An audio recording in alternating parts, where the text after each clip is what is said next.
Now, the credit ratings themselves, obviously the relationship we've got to be familiar with. As the credit rating goes up, the risk of default goes down. So if the risk of default goes down, the value of the security goes up.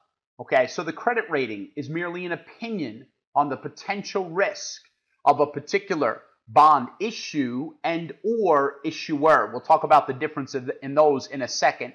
You do not have to memorize this chart, but you do want to be very familiar with investment grade versus the non-investment grade. Okay, so this cutoff point here is going to be important, as you're going to see in a second. The non-investment grade, the synonyms, they're high yield because they're greater risk. Sometimes they're called the junk bonds, whatever. So the lower the credit rating, the higher the risk, the higher the risk, the higher the yield. So this is basically what you need to take away from that chart.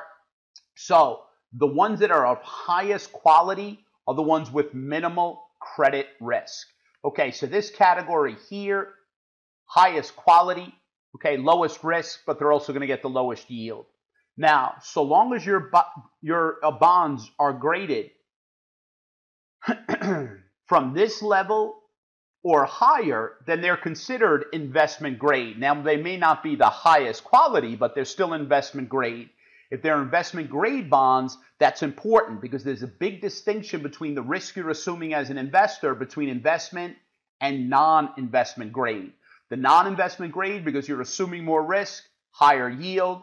Obviously, to lock in that higher yield, you're going to pay a lower price. So, as a general rule of thumb, if your bonds are rated investment grade, well, you're going to be able to more easily access the debt markets.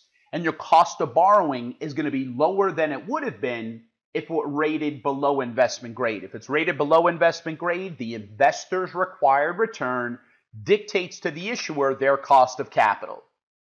Okay, so what's the difference between issuer rating versus an issue rating? So issuer looks at the company, okay, the corporate family, so to speak, the corporate family. Not necessarily this specific issue and its covenants, but just the corporate family itself. Now, the issue rating is known as the corporate credit rating, and it looks at this specific issue and its covenants. So, we want to make sure the corporate family rating is based on the overall credit worthiness of the issuer. Compare that to the corporate credit rating, and that applies to a specific financial obligation, this particular issue, and then that's going to be that quality, that risk is going to be heavily dependent upon what we've learned about. What is the relative ranking in terms of seniority? What kind of priority? What kind of claims do they have? Is it secured or unsecured? Is it senior or is it junior claim? Okay, now most, not all, but most bonds have what's called a cross-default provision. Basically, this means if the company defaults on any bonds and they're not paying interest on any bond issue, well, then that's considered a default on all the other debt the company has outstanding as well. So, in the event there's a cross-default provision, you might have 5 different classes of bonds outstanding. If you default on any class, you're not paying the interest or principal as it becomes due. That's also considered a default on all debt. That's triggered automatically in that cross-default provision. Now, that means if there is a cross-default provision, the probability of default for all the different issues is the same. So the probability of default, okay, is the same for any of the issues if there's this cross-default provision, because it doesn't matter whether you default on issue A or issue F. So the probability of default is not really the issue so much as the severity of the loss.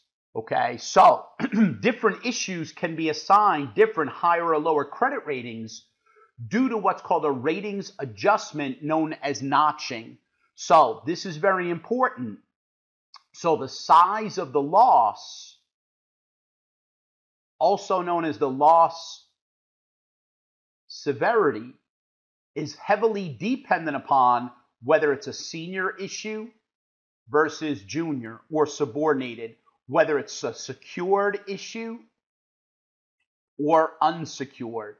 So while the probability of default is the same if that cross default provision applies, the severity of loss is heavily dependent upon the specific characteristics of that issue. Is it secured or unsecured? Is it senior or is it junior? Now, notching, as we're going to see in a second, is more important for more risky issuers. Okay, so when the company has an overall lower credit rating, this becomes far more important, this concept of notching. So when the company has an overall lower credit rating, that means the probability of default is higher. So anytime you have a lower credit rating, the probability of default for all issues goes up. And now we've got to look closely at the specific issues. Okay, so once we know you have an overall lower credit rating, then we've got to look at the specific issues. So probability of default is where we start. The probability of default, again, is generally going to be the same if there's that cross default provision, regardless of the specific factors of the issues. But then the loss severity is heavily dependent upon the specific issue. So the loss severity is going to be heavily dependent upon, well, what's your priority? Are you secured or unsecured? Are you senior or are you junior? And then we've got to look at the size of the loss, the severity. Okay, so we want to look at those issues. Now, the concept of notching, written very well down here, take a look at this. We want to account for these different payment priorities. So the practice of notching that's been adopted by the rating agencies, all that means is anytime we look at overall default risk is higher. Overall default risk is higher. So you're more risky. That means this company has an overall lower credit rating. Then notching becomes very important. A larger notching adjustment is going to be applied across the specific issues of that company. Okay? The probability of default, when it's higher, then we've got to determine, we've got to spend more time looking at the size of the loss. So the more senior the ranking, the lower the size of the loss. Okay? In the event that we have a junior, subordinated, unsecured debt, then obviously the loss severity goes up. Okay? Now, when you're a less risky issuer, well then obviously, look, expected loss is a function of two things. Expected loss is a function of probability of default times that loss severity, 1 minus the recovery rate. When the probability of default is relatively low, well, then there's less need to notch ratings to capture any potential differences in loss severity. So when this piece of the puzzle, when the probability of default is high, then obviously that's when notching becomes far more important.